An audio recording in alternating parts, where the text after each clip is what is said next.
How are you guys doing? Today is Wednesday, January 27th, 2021, out here in this quarantine. I'm James Sims, and for this episode of The Elite, I'm going to walk you through the Elite matchups and performances from yesterday, Tuesday, January 26th, and of course, I'm going to preview everything that goes on today, with, of course, the storylines and everything as we break down sports day by day. Starting with the NBA, in Atlanta, the Atlanta Hawks hosted the Los Angeles Clippers, and that game was on NBA TV. In this matchup, the Atlanta Hawks beat the Clippers 108-99 after outscoring them by 14 in the second half to come back from behind and beat them without their two best players. For the Los Angeles Clippers in this particular matchup, their leading scorer was their starting point guard, Reggie Jackson. He finished with 20 points, 7 rebounds, and 8 assists in 39 minutes as he shot 8 for 16 from the field and a perfect 2 for 2 from the line. And for the Atlanta Hawks, their starting small forward, DeAndre Hunter out of Virginia, would finish with 22 points and 4 assists in 36 minutes as he shot 7 for 16 from the field and a perfect 6 for 6 from the line. Atlanta starting center, Clint Capella, would finish with 13 points and 18 rebounds in 35 minutes, shooting 6 for 11 from the field.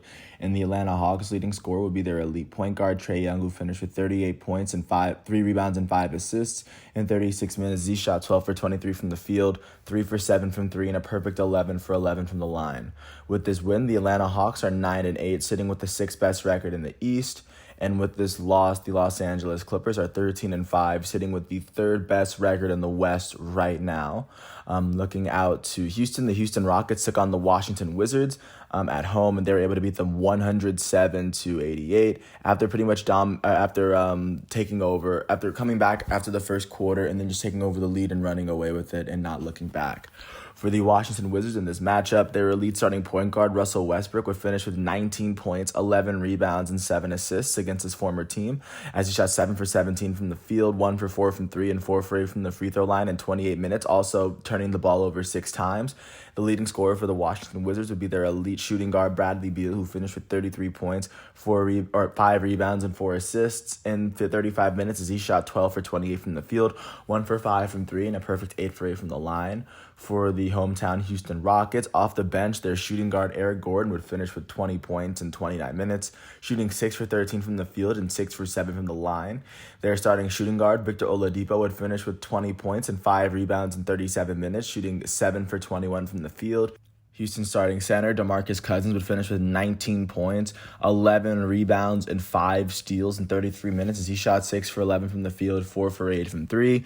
And the Houston Rockets' leading scorer would be their elite point guard, John Wall, who finished with 24 points, 2 rebounds, and 5 assists in 24 minutes against the team that drafted him and the team that they thought was washed. And he would shoot 9 for 21 from the field, 1 for 6 from 3, and 5 for 6 from the line. Big win for Houston. With this win, they are 7-9, which is the 11th best record, tied with the OKC Thunder. They're also the 11th best record in the West and also the 4th worst. With this loss, the Washington Wizards are now 3-10 as they currently sit with the worst record in the league they have the worst winning percentage in the league with all their games being played. And then jumping to the last game of the night in Salt Lake City, the Utah Jazz were able to beat the New York Knicks 108-94 after outscoring the New York Knicks they outscored by 15 in the 4th quarter and then 12 in the 3rd, which would mean they outscored them by 27 in the entire second half after New York got to an incredible lead, but Utah was able to get a very big win at home. For the New York Knicks, their leading scorer would be their point guard, Austin Rivers, off the bench. He had 25 points in 27 minutes, shooting 10 for 14 from the field and 5 for 7 from 3.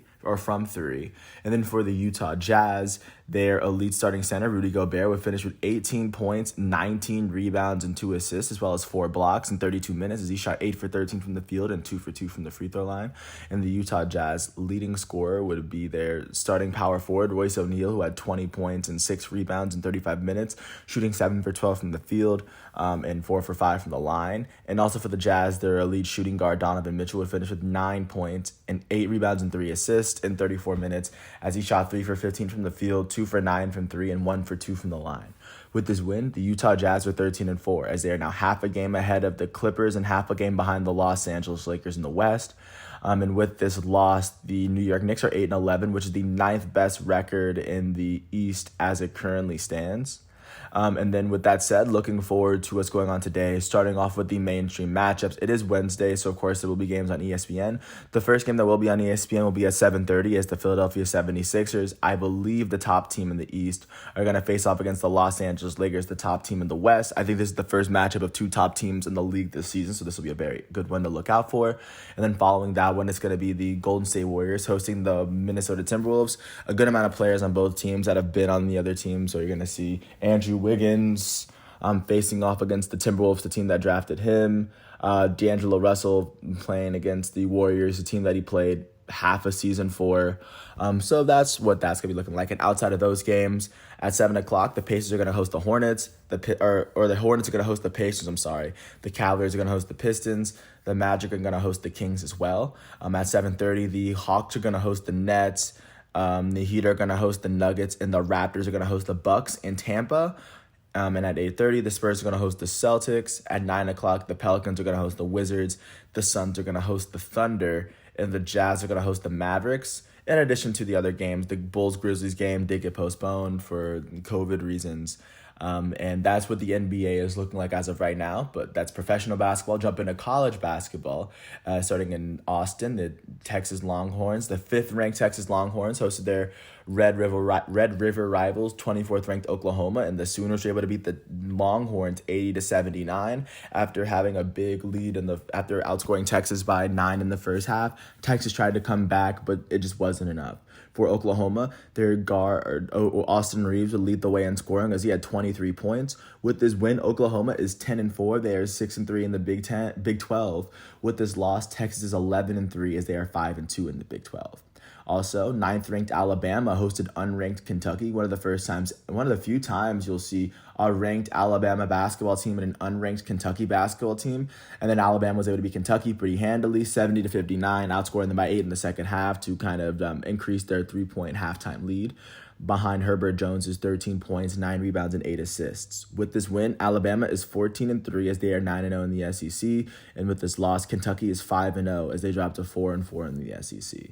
Jumping out to Auburn, the Tigers hosted the 12th-ranked Missouri Tigers, and in this one, Auburn would take it 88-82 behind Sharif Cooper's 28 points, 8 rebounds, and 7 assists. With this win, Auburn is 10-7 on the season as they are 4-5 in the SEC, and 12th-ranked Mizzou is 10-3 as they are now 4-3 in the SEC following this loss. The Tennessee Volunteers hosted Mississippi State as well. Tennessee ranked 18th going into this matchup. They were able to beat Mississippi State 56-53 behind Yves Pond's 13 points. With this win, Tennessee is 11-3. They are 5-3 in the SEC. With this loss, Mississippi State is 9-8 as they are 4-5 in the SEC. Jumping out to the last game of the night, as St. Louis University, ranked at 22, they hosted the Dayton Flyers, and in this one, the unranked Dayton was able to beat 22nd ranked St. Louis 76-71 behind Jalen Crutcher's 27 points. With this win, Dayton is 9-4 as they are 5-3 in the A-10, and with this loss, St. Louis is 7-2 as they are now 0-1 in the conference. Looking out to hockey, because of course there's a good amount of hockey going on as well. As we ease into the season, I'm just gonna coast through the scores and point out the really, really big performances. First off, the Winnipeg Jets were able to get their 5th win of the season, beating the Edmonton Oilers at home as their left wing Ehlers would finish with a goal and 3 assists. Big game for him. The Boston Bruins were able to beat the Pittsburgh Penguins 3-2 in overtime to get their 4th win of the season. The Buffalo Sabres were able to beat the New York Rangers 3-2 to get their 3rd win of the season. The Philadelphia Flyers were able to go to New Jersey and beat the Devils 5-3 after scoring 3 of their goals in the second half. Van Riemsdyk would finish with 2 goals for Philly. The Washington Capitals would host the New York Islanders and beat them 3-2 after scoring a goal in every period to get their 4th win of the season. The Florida Panthers will remain their undefeated streak after beating the Columbus Blue Jackets in Columbus in a shootout. They are now 3-0 on the season. The Nashville Predators were able to beat the Chicago Blackhawks at home in overtime to get their 3rd win of the season. As they, of course, they scored in overtime to win the game. The Los Angeles Kings went to Minnesota to face off against the Wild. They were able to beat the Wild 2-1. To get their 3rd win of the season. The Dallas Stars hosted the Detroit Red Wings and were able to win 2-1. The Stars, just like the Florida Panthers, are 3-0. They still have yet to lose their 1st game of the season. The Toronto Maple Leafs went to Calgary and were able to beat the Calgary Flames 4-3 to pick up their 6th win of the season. And additionally, The Colorado Avalanche were able to beat the San Jose Sharks 7-3. All 7 of those goals coming in the first 2 periods. They got their 4th win of the season. The Anaheim Ducks went to Phoenix to face off against the Coyotes. Were able to beat them 1-0, scoring the only goal in the game in the first period. And then in Las Vegas, the St. Louis Blues were able to beat the Las Vegas Golden Knights 5-4 after scoring 3 goals in the first period. The Golden Knights came back, but it will be the Blues that prevailed at the very end. For Vegas, their left winger Pacioretty would finish with a hat trick, but it just simply wouldn't be enough to get them through as they picked up their first shootout loss of the season.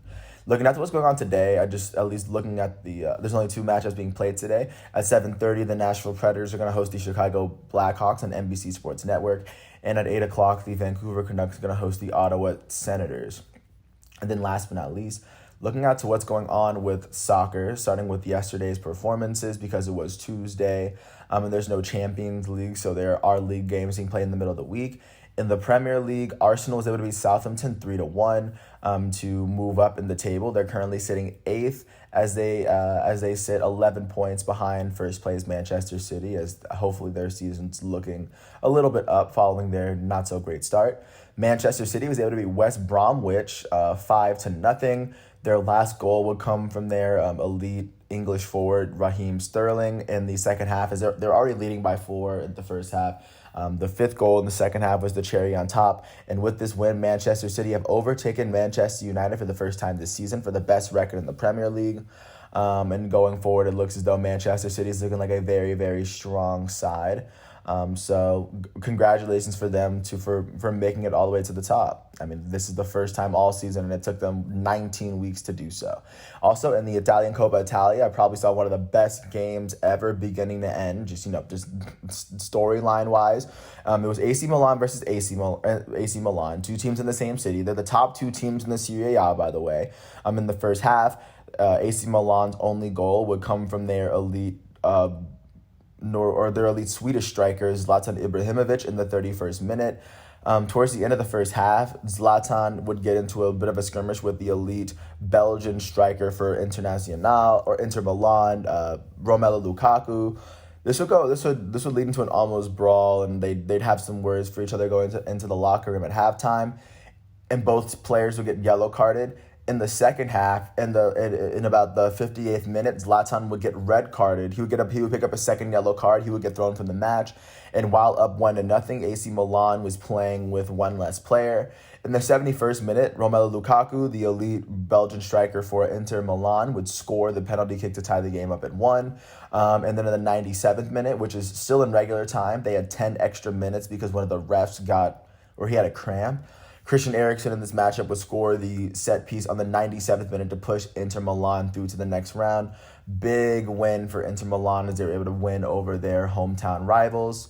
And those were the big games from yesterday. Looking forward to what's going on today. Starting in the Premier League, Chelsea's going to host Wolverhampton at 1 o'clock after sacking Frank Lampard and replacing him with Thomas Tuchel, the former PSG coach.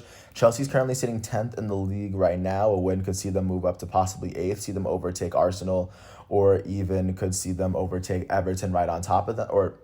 It couldn't see them overtake Everton, but it could see them move possibly into 8th place in the Prem, depending on how everything goes. And then Manchester United is going to host Sheffield United at 3:15. Looking at this matchup, Manchester United with this win can overtake Manchester City for the Premier League lead momentarily and put the pressure on Man City. So they would have to win in order to keep the Premier League lead. In the Italian Coppa Italia, Juventus is going to host SPAL at 2:45, as of course Ronaldo and all of those guys take the pitch. And then in the Spanish Copa del Rey, Barcelona is going to face off against Rayo Vallecano. So Ronaldo and Messi are playing today, so it looks to be a very amazing day for soccer. And with that said, today is Wednesday, January 27th, 2021. I want to thank everyone for listening to all 15 minutes of this piece. I hope all is well, and I'll catch up with you guys tomorrow regarding what happened today. I hope all is well, and I'll catch you tomorrow, but you just got to go through this one day at a time. I hope all is well. I'll catch you tomorrow. Peace out. I hope all is well.